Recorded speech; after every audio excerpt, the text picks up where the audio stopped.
আসসালামু আলাইকুম রহমতুল্লাহি বারাকাতুহু। আজ শুক্রবার, সবাইকে জুম্মা মোবারক।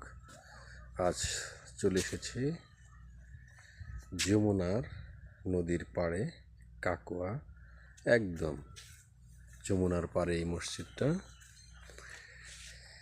এই কয়েকদিন তো অনেক ইট পাথরে গড়া মসজিদ আপনাদের সামনে তুলে ধরেছি। দেখেন, এখনো গ্রাম অঞ্চলে কত জরাজীর্ণ মসজিদ রয়েছে।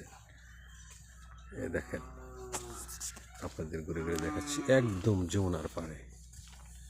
এই যে মোটর সাইকেল নিয়ে আসছি, এই যে দেখেন মসজিদ থেকে পাশেই এই যমুনা নদী, কবিতাকে যমুনা নদী।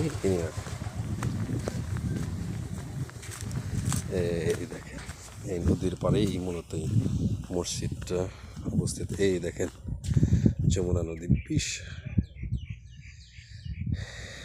এপার আছে, ওপারে কোনো কিছু দেখা যাচ্ছে না।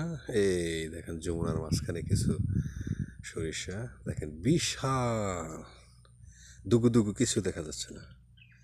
এই যমুনার পাড়েই মূলত মসজিদটাই। দেখেন নদীর মাঝখান দিয়ে মেঠো পথ, এই পাড়ে ওই সামনেই মসজিদ। ওটা আমার ভাগিনা মোটর সাইকেল নিয়ে এসেছে আমাকে ঘোরানোর জন্য। ওই দেখেন মসজিদটা। সবাই ভালো থাকবেন। আসসালামু আলাইকুম রহমতুল্লাহি ওয়া বারাকাতুহু।